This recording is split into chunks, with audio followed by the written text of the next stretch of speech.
जिक्र होता है तो सबसे ज्यादा तेरे मेरे आका का तज़किरा होता है। सुभान अल्लाह, सुभान अल्लाह। सबसे ज्यादा जिक्र तुम्हारे और मेरे नबी का होता है। और आप अगर तहकीक करें तो पूरी दुनिया के अंदर सबसे ज्यादा अगर नाम मिलेगा तो लफ्ज़ मोहम्मद मिलेगा। इससे ज्यादा कोई नाम दुनिया में नजर नहीं आएगा। आज तो 1400 साल तकरीबन बीत गए। 1400 साल हुजूर की आमद को 1400 साल बीत गए, लेकिन मेरे हुजूर की आमद की बहारें निराली हैं। 1400 साल बीत गए, आज तक माहौल की शगुफ्तगी, मौसम की बहारें बता रही हैं जैसे कल ही कोई आके गया है। ऐसा लगता है जैसे कल ही मुस्तफा गुजर के गए हैं। आज तक पूरी जमीन मुस्तफा के कदमों से बाबरकत हो रही है। और सुनो, जो लोग हुजूर के जिक्र को रोकने की बातें करते हैं, हया आनी चाहिए, शर्म आनी चाहिए। मैं सिर्फ एक बात कहता हूं, मैं मसीद कोई बात नहीं कहूंगा। अगर तुम्हें यह लगे ना कि जिक्र क्यों करते हैं हुजूर का,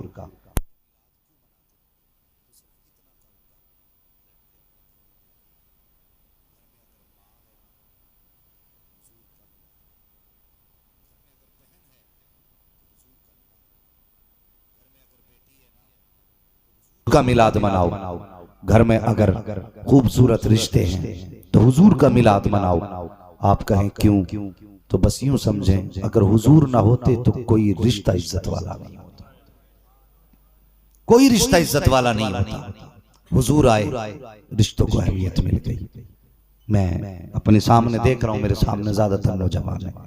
सिर्फ एक बात, दौलत कितनी भी आ जाए कब्र में साथ नहीं जानी है। ये जहन में बात रखना। पैसा कितना भी आ जाए कब्र में साथ नहीं जाएगा। कब्र में अगर साथ जाएंगे तो हमारे आमाल साथ जाएंगे। कभी पैसे के नशे में आकर के अपने आप को हुजूर से दूर मत करना। कभी दौलत के खुमार में आके ये मत समझना हम सब कुछ है। हम कुछ भी हो जाए, अगर हुजूर की निस्बत नहीं तो कुछ भी नहीं है, कुछ भी नहीं।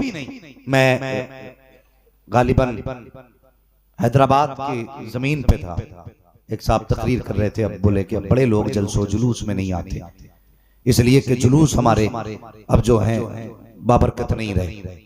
मैंने कहा वजह क्या है? कहने लगे अब जुलूस शरीफों का काम नहीं रह गया। मैंने कहा शर्म कर, कल भी जुलूस शरीफों का काम था, आज भी जुलूस शरीफों का काम है, और कयामत तक जुलूस निकालना ये शरीफों ही का काम रहेगा। कहने लगे वकील नहीं आते, डॉक्टर नहीं आते। मैंने कहा उसकी औकात क्या, वो आएगा। कि जुलूस हुजूर का है, अपनी मर्जी से नहीं बल्कि वही आएगा जिसे मुस्तफा बुलाएगा। तो गर्मी होती है ना पैसों की और डिग्री की गर्मी। लोगों गर्मी, भाई मैं ठहरा डॉक्टर, मुझे क्या जरूरत पड़ी है मैं जुलूस में जाऊं? ये ऊंचे नंगों के काम है। कई बार तो बंदा जलसे में आके बैठ जाता है और ऐसा गूंगा बन के रहता है जैसे ज़बान ही नहीं। सोचता सुभान अल्लाह कहना छोटे लोगों का काम है। नहीं, सुभान अल्लाह कहना छोटे लोगों का काम नहीं। सुभान अल्लाह कहना इतने बड़े लोगों का काम है जो खुदा के भी प्यारे हैं, खुद मुस्तफा के भी प्यारे होते हैं। सुभान अल्लाह, सुभान अल्लाह, सुभान अल्लाह। मैं प्रधान हूं जी, मैं सुभान अल्लाह नहीं कहूंगा। प्रधानी रख जेब में, तू कितना भी बड़ा प्रधान हो जा, मेरे हुजूर से बड़ा दौलत वाला नहीं हो सकता। ये उसकी महफिल है यार, जिसकी चौखट पे बड़े बड़े ताज वाले पगड़ी उतार के आया करते हैं। लोगों को घमंड है साहब, मैं बिजनेसमैन हूं, 4 जिलों में मेरा बिजनेस है। कितना बड़ा बिजनेस है? क्या तू अबू बकर सिद्दीक से ज्यादा बड़ा बिजनेसमैन है? कितना पैसे वाला है? कहते नहीं जी चलो पैसे दे देंगे, जलसे में आने का टाइम नहीं है हमें। दे दिया 1000 रुपए निकाल के, जो लो जी 1000 रुपए मेरी तरफ से जलसे में। बहुत दे दिया तूने। जब हुजूर ने आवाज दी थी ना लोग अपनी दौलत दो, हजरत उस्मान गनी ने 120 ऊंट दिए थे दौलत के लाद करके। कितने? अगर आज की दौलत जोड़ी जाए तो 120 तिरकों से ज्यादा होगी वो। आदमी 20 रुपए दे के इतरा रहा, 1000 रुपए दिए, दे तो दिए। अगर कम पड़ जा फिर कल आना। तेरे बाप का नौकर नहीं है जो तेरे दरवाजे पे मांगने के लिए आएगा। तेरी जायदाद पे जलसे नहीं होते हैं, तेरी जेब के सहारे जलसे नहीं होते हैं, तेरे पैसे के बहाने जलसे नहीं होते हैं। ये जलसे तेरी मर्जी से नहीं, जलसे मुस्तफा की मर्जी से होते हैं। तुझे क्या लगता है तेरी जेब से पैसा चलेगा तब जलसा होगा? कसम खुदा की, कोई जलसा होता रहेगा। हम इसलिए कहते हैं खुदा अहले सुन्नत को आबाद रखे, मोहम्मद का मीलाद होता रहे। नारे तकबीर। नारे रिसालत, उलमाए अहले सुन्नत, मसलके आला हजरत सरकार की आमद। तवज्जो है। तो ये जुलूस मिलाद नसीब वालों का काम है। मुकद्दर वाले यकीन करें, जो हुजूर की जमीन पे बातें करता है ना, अल्लाह उसके अर्शों पे तज़किरे करता है, आसमानों पे उसकी बातें होती हैं। हर बंदा जन्नत में जाना चाहता है। कितनी दीवारें खड़ी हो गई पैसों को लेकर के। कुर्बान जाओ आमीना के लाल के। हुजूर अगर चाहते तो उस शख्स के घर में पैदा होते जिसकी दीवारें सोने की होती, उसके आंगन में आते जिसके घर में हीरे जवाहरात के चिराग होते, मगर मेरे हुजूर उस आंगन में आए जिसमें जलाने के लिए चिराग में तेल नहीं था। तवज्जो है ना, सारे लोग सुन रहे हैं ना बात। उस आंगन में आए जिसमें जिस रात हुजूर आ रहे हैं तो चिराग में तेल तक न था। हाँ, आज तो बंदा ना कितना आगे बढ़ गया। मकान भी इसलिए ऊंचा बना रहा है ताकि पड़ोसी से नीचा ना रहे। हाँ, हम मकान भी इसलिए ऊंचा करते हैं कि इससे नीचा ना रहे। कितने ऊंचे कर लेगा, एक दिन जाना तुझे 7 फीट नीचे ही, जितना चाहे ऊंचा कर ले। ये ऊंचे किए मकान दूसरे इस्तेमाल करेंगे। तुझे पता तेरी औलाद चढ़ के इस पे पतंगे उड़ाएगी और तू कब्र में कीड़ों की ग़िज़ा बनेगा। कभी मकान ये सोच के ऊंचा ना बना कि पड़ोसी से आगे जाना है, पड़ोसी से आगे जाना। हुजूर उस घर में आए जिसमें चिराग में तेल तक ना था। और कुर्बान जाओ आमीना के लाल के। वो यार सुनो, हुजूर आए गरीबों का सहारा बन के। क्यों आए हुजूर? गरीबों का सहारा बन के। आज मैं तुमसे पूछूं, हम कितना सहारा है गरीबों का? आज तो बंदा घर में गोश्त खा के ना मुंह में तीली डाल के बाहर निकलता है। घर में अगर अचार से खा के आएगा मुंह में तीली डालता है। क्यों? ताकि लोग समझे बोटी निकाल रहा है। ये मिजाज है हमारे। हमेशा ये दिखाना चाहते हैं कि हम तुझसे अच्छा खाते हैं, हम तुझसे अच्छा पहनते हैं। हुजूर आए, कसम खुदा की कायनात के गरीब मुस्कुराने लगे। यतीमों की ईद हो गई, हुजूर आ गए हैं। और यार जो मजबूर थे उनकी कलियां खिल गई। और तुम्हें पता है उस वक्त, आज जिसे हम लोग ताइफ के नाम से जानते हैं, जहां पे कबीले बनु साद आबाद था, उसी कबीले के अंदर एक खातून जिनका नाम हजरत हलीमा सादिया। कितनी गरीब है जानते हो? इतनी गरीब कि आप फरमाती मेरे घर में कई कई दिन के फाके थे। और खुश्क साली इतनी कि मेरी ऊंटनी को कई दिन से चारा तक ना मिला। दूध ना मिलने की वजह से ऊंटनी का बच्चा मर गया। और ऊंटनी इतनी कमजोर के लड़खड़ाई, पैर भी टूट गया। कहते हैं बारी मेरे बच्चों के फाके की आ गई। कहती एक दिन मैं सोई ना, ख्वाब में मैंने बड़े हसीन चेहरे वाला देखा। उसने आके कहा, हलीमा आंसू पोंछ ले, अब तेरे मुकद्दर चमकने वाले हैं। फरमाने लगी मैंने पहली बार देखा था। उसने कहा मुकद्दर चमकने वाले हैं। मैंने कहा क्या? कहा मेरे साथ आ। कहने लगी मैं उस बुजुर्ग के साथ हुई। चलते चलते मैं एक नहर के किनारे वो लेके गए। कहने लगे इससे पानी पी। मैंने पानी पिया। उन्होंने कहा अब हलीमा तेरे दिन अच्छे आ गए हैं। मैंने कहा क्यों? कहा तुझे सवारने वाला मक्के में पैदा हो चुका है। ये कौन कह रहा? हजरत हलीमा सादिया। फरमाती मैंने उन बुजुर्ग से कहा जनाब बताओ तो सही आप कौन हो, कैसी हमदर्दी मेरे साथ है, क्यों मेरे साथ इतना कर रहे हो? तो उस बुजुर्ग ने कहा था हलीमा मैं तेरा सब्र हूं जो तूने मेरा दामन न छोड़ा, फाके किए कभी शिकवे ना किए, मुसीबतें उठाई कभी शिकवे ना किए। ए हलीमा मैं तेरा सब्र हूं। कहा जा तेरे अच्छे दिन आने वाले हैं, मक्के चली जा। हजरत हलीमा सादिया कहती मेरी सुबह आंख खुली। मैंने अपने सरताज अपने शोहर से कहा ए मेरे सरताज, कहा जी का इस बार हम भी मक्का जाएंगे। का किस लिए? का गुर्बत ने डेरे डाल लिए हैं, फाकों का साथ नहीं छूट रहा है। हो सकता है इस बार हमें भी अमीर का बच्चा मिल जाए, हम भी एक बच्चा लेकर के आएंगे, शायद परवरिश करें तो उसकी परवरिश के बदले में हमें भी पैसा मिल जाए। हजरत हारिस ने कहा था हलीमा हमारे पास तो सवारी भी कमजोर है, जाएंगे तो कौन हमें बच्चा देगा? अपने बच्चे नहीं पल रहे हैं, दूसरे के बच्चों की कैसे परवरिश करेंगे? इतनी बात हलीमा सादिया ने सुनी है। का क्या होता है एक बार मुकद्दर आजमा आजमा के देखते हैं, मगर कसम खुदा की मशीयत को कुछ और ही मंजूर था। हलीमा सादिया कहती है हारिस हम भी किस्मत आजमा के देखते हैं। अगली बार जब काफिला जाने लगा है, हलीमा सादिया ने सहेलियों से कहा था मुझे भी साथ लेकर के चलो, मैं भी कोई बच्चा लेकर के आना चाहती हूँ। सबने कहा हलीमा सबसे गरीब है, हलीमा सबसे कमजोर है, इसे भी साथ लेकर चलते हैं। अल्लाह अकबर, हजरत हलीमा साथ चली है, लेकिन सवारी इतनी कमजोर थी कि चलती थी रास्ते में बैठ जाया करती थी। सहेलियां फिर ठहरती इंतजार करती, हलीमा फिर आती फिर साथ जाती थी। कई बार ऐसा हुआ तो साथ वाली औरतों ने कहा था ए हलीमा ठहर तो सही, अगर तेरा इंतजार करेंगे तो हमारा सामान खत्म हो जाएगा, हम तो भूखे प्यासे मर जाएंगे, या तो साथ चल, या साथ चलने का नहीं रहे तेरे बस की बात तो हमें जाने की इजाजत दे दे। हजरत हलीमा सादिया कहती है जैसे तुम्हारी मर्जी करे वैसे चली जाओ। और हजरत हलीमा को छोड़ के जा रही है, लेकिन पता ना था हलीमा का मुकद्दर चमकने वाला है। सबने कमजोर समझ कर छोड़ा था, जब औरतों ने साथ छोड़ा था हजरत हलीमा सादिया की आंख में आंसू आ गए। आसमान की तरफ देखा, रो के कहती है मेरे मालिक बता तो सही, क्या जो गरीब होते हैं उनके मुकद्दर भी गरीब बनाए जाते हैं, क्या कमजोरों के नसीब भी गरीब होते हैं। जैसे इतना कहा था आवाज आई थी हलीमा परेशान न हो, अरे चल के तो आ, मक्के में आने की देर के मुकद्दर बदलना हमारा था।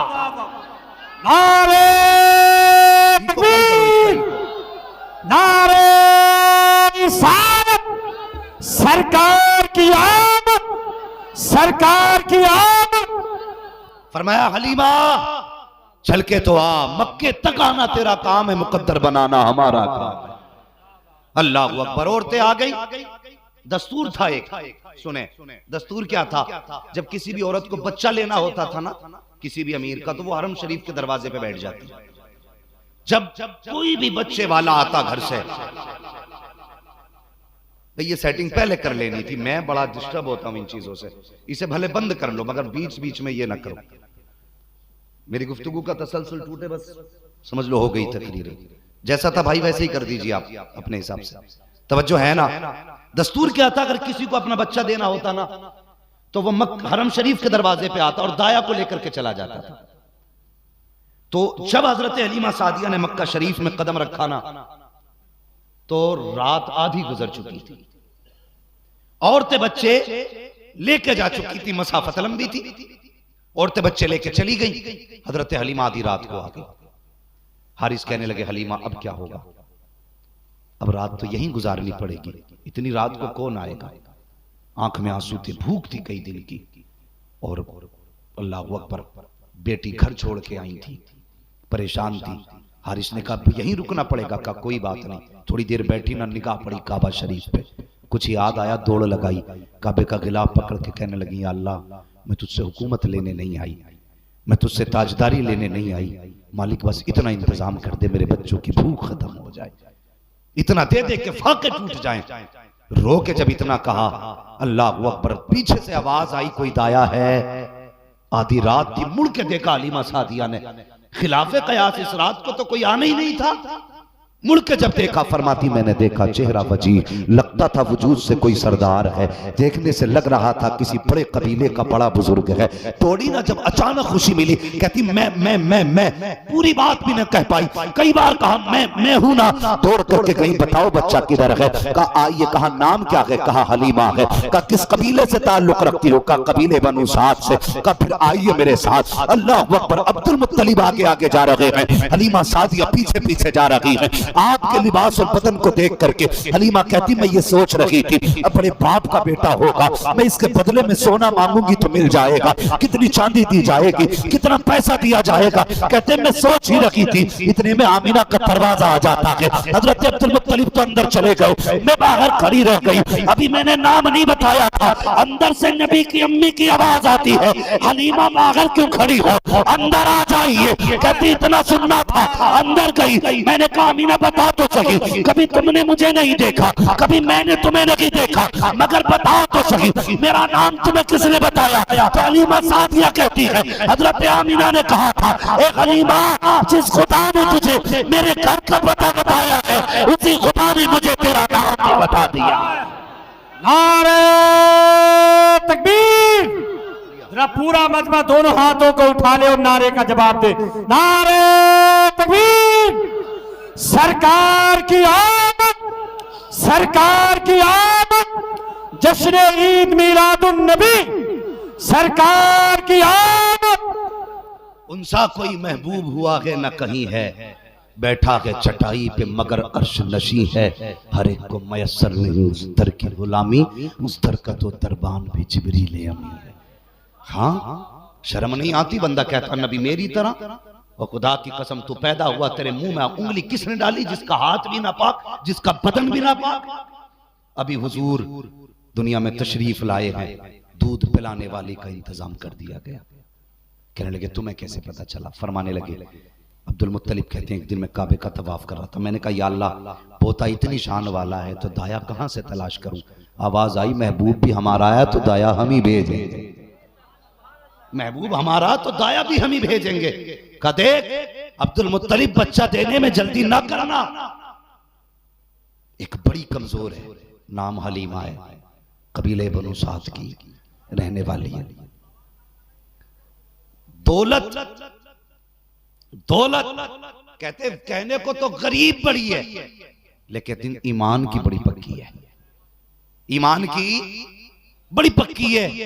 बेटा उसी को देना है, ये फैसला कर दिया बेटा उसी को देना। हजरत हलीमा सादिया कहती मैं पहुंच चुकी थी, फिर हजरत आमीना रज़ी अल्लाह तआला अन्हा फरमाती हलीमा आ मेरे लाल को देख।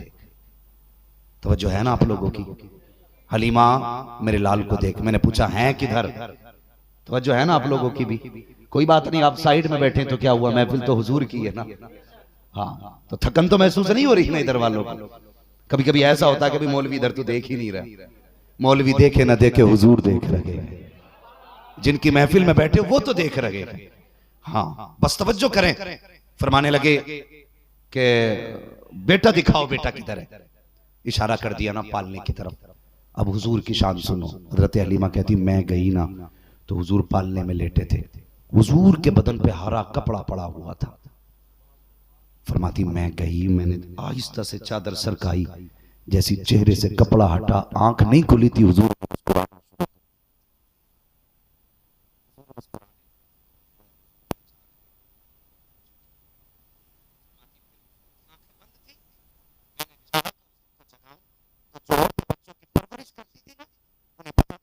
आए कैसे जाते? तो कहती मैंने हुजूर के सीने पे हाथ रखा। फरमाती जैसी सीने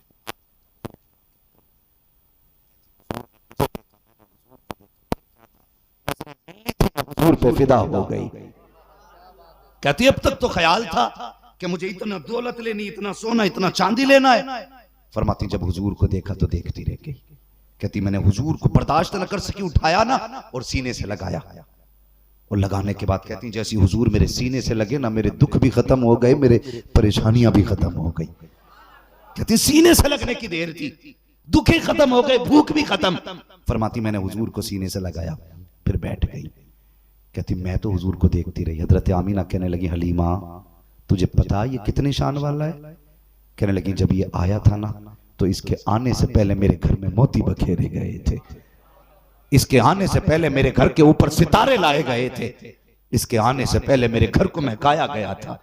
जब आपने पैदाइश की बातें बताई हजरत हलीमा सादिया बैठ जाती हैं। उसके बाद कहती आमीना इजाजत दें मैं जाना चाहती हूँ। हजरत हलीमा सादिया ने कहा था आमीना, कहा जी, कहा इतना तो बता। कि हलीमा इतना तो बताओ। कहा क्या?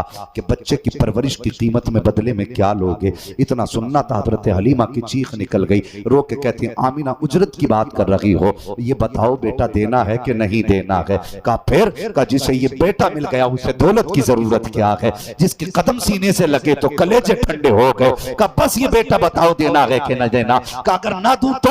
का बस इतना कह दे कि इसकी गुलामी में अपने घर में रख लेना मुझे। अल्लाह अकबर। हलीमा सादिया ने हुजूर को सीने से लगाया है। का अगर बेटा मिल गया तो सब कुछ मिल गया, ये कहते हुजूर को लेकर के चली है। अब जरा तवज्जो करना प्यारे, मेरे हुजूर दुनिया में आए हैं। हजरत हलीमा सादिया ने हुजूर को सीने से लगाया है। ख्याल आया इतनी अजमतों वाला बच्चा मिला है तो क्यों ना जाकर के काबे का तवाफ भी करें, रब का शुक्रिया अदा करें। तो सवारी जो थी हरम के दरवाजे पे थी, आप काबे के अंदर गई, कहती मैंने काबे का तवाफ किया, तवाफ के बाद मेरे जी में आया कि मैं हजर अस्वद को पहुंचा दूं। कहती भीड़ ज्यादा थी, मैंने कहा बच्चा गोद में है, अगर भीड़ में गई बच्चे को तकलीफ ना हो जाए, इस इंतजार में कि भीड़ कम होगी तब जाके हजर अस्वद चूमूंगी। कहने लगी मैं दूर काबे से बैठ गई, कहने लगी कुछ देर गुजरी थी कि मैंने देखा हजर अस्वद अपनी जगह से हिला, उखड़ा और आने के बाद मेरे लाल के होठों से लग जाता है, मुस्तफा के होठों से लग जाता है। कहती मैं देख रही थी सब हजर अस्वद के पीछे थे, हजर अस्वद मेरे लाल के पीछे पीछे था। तभी तो बरेली से आवाज आती है हाजियो है शहंशाह का रोता देखो, अरे काबा तो देख चुके काबे का काबा। नारे तकबीर, नारे रिसालत, सरकार की आमद, सरकार की आमद। हाँ बस तवज्जो करें, मुझे ये तो अंदाजा हो गया अगर मैं अपनी चाल में आता हूं तो फिर साउंड अपनी चाल भूल जाता है। हाँ वैसे बोल बहुत अच्छा रहा है लेकिन पता नहीं पावर की कमी है या किस चीज की। बहरहाल से बात सुन लो, हाँ इंशाल्लाह अगली बार ज्यादा मशीनें लेके आइएगा। हाँ अल्लाह आपको बरकतें दे और अगली बार आए तो काम आपका बड़ा हो। और ये भी कोशिश किया करो जो साउंड लगे तो फिर हुजूर के जलसे में ही लगना चाहिए। हाँ ये भी कोशिश किया करो, अल्लाह इसमें इतनी बरकतें देगा इंशाल्लाह, नस्लों के भले होंगे। तवज्जो है ना। तो फरमाती कि हजर अस्वद खुद हुजूर के होठ चूम रहा था, अपनी जगह से हट करके उखड़ के आके हुजूर के लब चूमने लगा। फरमाती मैं उसके बाद उठी हुजूर को लेके सवारी पे, तो कहने लगी मैं हुजूर को ले थी गोद में और मेरा बच्चा जो था, तो कहती वो मेरा बेटा मेरे शोहर हज़रत हारिस की गोद में था। कहती हैं कि हुजूर को देख के मैंने कहा हारिस तुम सवारी चलाओ, मैं पीछे हुजूर को लेके बैठती हूँ। कहने लगे मैं पीछे बैठ गई, मेरे शोहर ने ना ऊँटनी को मारना शुरू किया, वो उठ ही नहीं रही। तो पोता जा रहा था ना तो अब्दुल मुत्तलिब भी आ गए। जब आगे ना ऊँटनी को मार रहे थे हारिस, कहने लगे इसे क्यों मार रहे हो? कहा जनाब ये उठ नहीं रही। कहने लगे ये ऐसे नहीं उठेगी, मार से नहीं उठेगी। हारिस कहने लगे जनाब ये मेरी ऊँटनी है, इसे मैं जानता हूँ।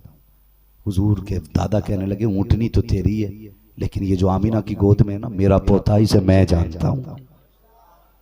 कहा क्या मतलब? कहने लगे अगर उठाना और चलाना है ना कुछ ना कर, सिर्फ हलीमा को आगे बैठा दे, हलीमा को आगे बैठा दे। हजरत हलीमा हुजूर को गोद में लेके आके बैठी ना, कुछ कहने ही नहीं पड़ा। और पता मुहद्दिस देलवी क्या फरमाते, आप फरमाते जब हलीमा लेकर के हुजूर को आई ना, एक बार ऊँटनी ने मुंह उठा के हजरत हलीमा की तरफ देखा, गोद में देखा ना हुजूर थे हजरत हलीमा के, गोया मुस्कुराने लगी। उसने भी कहा था वो आ गया जिसका इंतजार जमाना कर रहा था।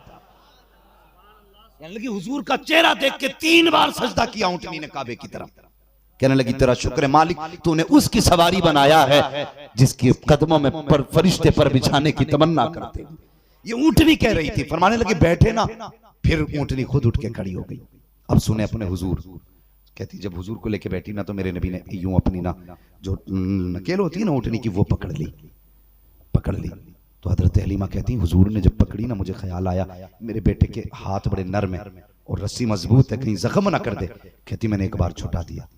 कहती हुजूर ने फिर पकड़ ली, मैंने फिर छुटाई, हुजूर ने फिर पकड़ ली। कहती तीसरी बार छुटाने चली ना हुजूर ने मेरी तरफ यूं देखा। कहती जलाले नबुव्वत से मैं पानी पानी हो गई। कहती हिम्मत टूट गई मेरी, मैंने हाथ ही छोड़ दिया। कहती राज बाद में खुला, हुजूर ने रस्सी पकड़ी ना। कहती उधर से ऊँटनी गिरती पड़ती आ रही थी। गोया हुजूर कह रहे थे अम्मी आज सिर्फ ऊँटनी नहीं चलानी है बल्कि जिन औरतों से पीछे रह गई है उनसे भी आगे लेके जाना है, उनसे भी आके लेके जाना जिनसे पीछे रह गई। फरमाते हुजूर ने पकड़ी ना फिर तो मेरे ऊँटनी का पैर भी ठीक हो गया। फिर क्या था? फरमाती फिर हवा से बातें कर रही थी। अब जरा गौर करें। कहती कहां इतनी खुशकी थी, इतनी खुशकी थी कि जानवर भूखे मर रहे थे। कहते मैं हुजूर को सवारी पे बैठा के चली ना तो जहां जहां मेरी ऊँटनी के पैर पड़ते जा रहे थे उसी जमीन पे हरी घास उगती जा रही थी। ये कौन कह रहा? हजरत हलीमा सादिया, आला हजरत नहीं कह रहे। लोग कहते थे ये बरेलवी लोग हैं, अपनी तरफ से हाँकते, अपनी तरफ से नहीं। नबी की अम्मी दाई हलीमा कह रही है कि जहां जहां सवारी के पैर पड़ रहे थे वहां वहां हरियाली उगती जा रही। मुझे एक बात का ख्याल आया, मैंने कहा 3 झंडे देख के पेट में दर्द हो जाता है, अगर हुजूर के कदमों सवारी के कदमों से लगने वाले जंगल की हरियाली देख लेता फिर तो पित्ते ही फट जाते, क्योंकि उनकी सवारी जिधर से गुजर रही जंगल हरे होते जा रहे थे। ये 3 झंडों से मरा जाता कि झंडे लगा लिए। हाँ, मगर सुने हजरत हलीमा सादिया कह रही जहां हुजूर की सवारी के पैर पड़ते वहां से हरियाली जमाती थी। कहती इतनी तेजी से सवारी गुजरी कि जो औरतें मुझसे पहले 3 दिन पहले मुझसे जा चुकी थी, मैं उनसे आगे निकली ना, किसी ने कहा हलीमा जा रही, किसी ने कहा नहीं हलीमा हो ही नहीं सकती है। कहा क्यों, वो तो बहुत बाद में गई है, आने में वक्त लगेगा। किसी ने कहा नहीं हलीमा लग रही है। एक ने आवाज दिया हलीमा जैसी, इतना कहा, मुड़ के पीछे देखा, जी। कहा हलीमा ही है? कहा हाँ। कहा सवारी कैसे बदल दी? कहा सवारी नहीं बदली है, सवार बदल के ला रही हूँ, सवार बदल के ला रही हो। कहा ये कौन है? कहा तुम्हें नहीं पता है, ये वो है, अगर ठोकर मार देता है तो मुर्दे जिंदा कर देता। हजरत हलीमा सादिया कहती मैं हुजूर को लेके चली। फिर क्या था, सबसे आगे निकल गई सबसे आगे। बातें बहुत सारी हुई। रास्ते में एक खातून एक बच्चे को लेके पड़ी थी, बच्चे के हाथ पैर सांसें सब थी, लेकिन ये जैसे आज के दौर में हम कहते हैं ना कोमा, तो बच्चा कुछ कर नहीं सकता था, सिर्फ सांसें थी, धड़कनें थी, बोल नहीं सकता था। तो वो खातून रास्ते में खड़ी थी, उसने हजरत हलीमा सादिया को इशारा किया। आपने फरमाया क्या बात है? कहा बात यह है कि कुछ दे जा। कहा क्योंकि अपने बेटे के इलाज के लिए मैं दूर जाना चाहती हूँ। कहा हुआ क्या? कहा हाथ पैर है, जान है, लेकिन कुछ कर नहीं सकता। तो आपने फरमाया अगर शिफाई मिल जाए तेरे बेटे को तो। जैसे इतना कहा कहने लगी तू हकीम है? कहा मैं तो कुछ नहीं हूं, लेकिन मेरी गोद में जो है ना ये सब कुछ है। हजरत हलीमा कहती मेरी गोद में जो है ये सब कुछ है। ये कहते हैं नबी के चाहने से कुछ नहीं होता। और सुनो वकीलों डॉक्टरों जिन्हें डिग्रियों पे नाज है ना, खुदा की कसम तुम 10 दिन इलाज करते हो, खून का पानी बनता है, पानी का नमक बनता है, पिपड़े फेफड़े गुर्दे खराब कर देते हो, डिग्रियों पे नाज करते हो। आओ मेरे मुस्तफ़ा की कदम की बरकतें देखो। हलीमा सादिया कहती हैं अगर शिफाई मिल जाए तो क्या बात हो। का बड़ी अच्छी बात। आप बैठी, हुजूर के चेहरे से चादर हटाई, नबी का हाथ पकड़ा, उस जवान के बदन पे लगाया। फरमाती हाथ लगने की देर थी, जवान उठ के बैठ जाता है, उठ के बैठ जाता है। जब ये शाम देखी है, बरेली से आवाज आती है, मंगतों का हाथ उठते ही दाता की टाइम थी, तूने कबूल अर्ज में बस हाथ भर की है, मांगे के मांगे जाएंगे, मुंह मांगी पाएंगे, सरकार में न हाजत अगर। नारे तकबीर, नारे रिसालत। बस जरा तो सुने तवज्जो से, बहुत जल्दी के साथ सुने। मैं अर्ज कर रहा हूं, हजरत हलीमा सादिया ने हाथ लगाया, वो उठ के बैठ गया। बात लंबी हो जाएगी। फरमाती मैं हुजूर को अपने घर लेके आ गई। कहां? समझ में बात आ रही है? कहां लेके आई? किसके? अपने घर लेके आई। फरमाने लगी मैं बच्चे भूखे छोड़ के गई थी, और जब हुजूर को मैं लेके आई थी ना, मेरे घर में 7 या 13 बकरियां थी। कितनी थी? 7 या 13 बकरियां। फरमाती हुजूर आए ना, तो जो बकरियां बिल्कुल दूध नहीं दे रही थी, जब से हुजूर ने कदम रखा ना, फरमाती पहली शाम आई ना, बर्तन खत्म हो गए थे, बकरियों का दूध खत्म नहीं हो रहा था। हाँ, बकरियों का दूध खत्म नहीं हो रहा। कहते मेरे शोहर हारिस कहने लगे हलीमा जल्दी कर बर्तन और ला। मैंने कहा मेरे सरताज क्या करूं, बर्तन ही खत्म हो गए। कहने लगे फिर पड़ोस के बर्तन ले लो, पड़ोस के बर्तन ले लो। कहने लगे हुजूर आए ना, तो फिर घर में बहारें आई, बरकतें आई। कहने लगी मैं बहुत गरीब थी चूंकि, और अल्लाह अकबर फरमाती कि इतनी गरीब कि मेरे घर में चिराग भी नहीं जलता था। कहने लगी हुजूर को जब से लेके आई ना, मेरे घर में अंधेरा ही नहीं हुआ। औरतें कहने लगी हलीमा बड़ी बात है, लगता है किसी ने बच्चे के साथ पैसे भी दिए हैं। कहा क्यों? कहा पहले तेरे घर में चिराग ही नहीं जलता था, अब बंद ही नहीं करती है। कितना तेल है? फरमाने लगी न कल चिराग जलता था ना आज जलता है। कहा फिर उजाला कैसा?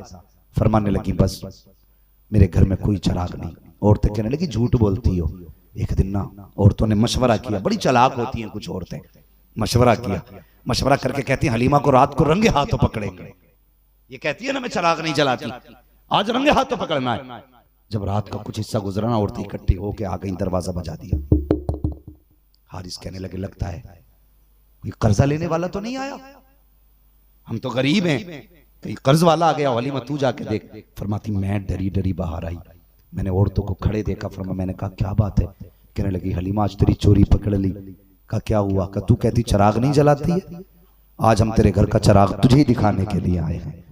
फरमाती जब इतना कहा ना, मैं फिर चोरी हो गई, क्योंकि कोई कमजोरी का पॉइंट था ही नहीं, मसला चिराग का था। फरमाने लगी सब नहीं बस 2 औरतें आई है, दो औरतें आई, एक का नाम अनीसा था, एक औरत और आई। आप दो औरतों को लेकर अंदर गई, कहने लगी तलाश करो, पूरा घर ढूंढ लिया, कहीं चिराग नहीं नजर आया। कहने लगी हलीमा बता तो सही ये रोशनी किस चीज की है। फरमाती मैंने हाथ पकड़ा, फिर वहां लेकर के आई जहां मेरा लाल पालने में लेटा हुआ था। कहती जब आई है वो औरतों का बयान है, हमने हुजूर के चेहरे पे कपड़ा देखा। कहती ये जितनी रोशनी है मेरे लाल के जिस्म की रोशनी है। कहा इसके बच्चे की रोशनी? कहा हाँ। कहा जैसी औरतों ने चेहरे से कपड़ा हटाया, औरतें कहती हैं ऐसी रोशनी निकली, ऐसा लग रहा था जैसे 70,000 चांद हलीमा के आंगन में उतर आए। अल्लाह अकबर। फरमाती है ऐसा लग रहा था जैसे 70,000 चांद उतर आए। सबने हाथों पे आंखों पे हाथ रख लिए, ये नूर मेरे हुजूर का था। अल्लाह अकबर। और आगे चलें, तवज्जो है आपकी, बर्दाश्त करेंगे थोड़ी देर। अल्लाह सलामत रखे। जरा पीछे वाले भी कहते हैं या रसूल अल्लाह। फरमाती मैं हुजूर को लेकर के आई और अल्लाह अकबर। कहती कुर्बान जाऊं हुजूर के। कहती मेरा भी दूध खत्म हो चुका था, मेरे बच्चे भी भूखे रहे, एक बेटा था ना, कहती वो भूखा रहता था। फरमाती मैंने हुजूर को दूध पिलाना शुरू किया तो हुजूर ने बाईं जानिब का दूध पिया, दाईं जानिब का, और बाईं जानिब का दूध कहती मैंने पिलाया ना तो नहीं पिया। क्यों? गोया हुजूर फरमा रहे थे माँ मेरा एक भाई और है, आधा हक मेरा है, आधा मेरे भाई का है। जिसने दुनिया में आते ये सबक दिया हो वो लोगों किसी का हक ना मारना, आज उसकी उम्मत हक मार रही है।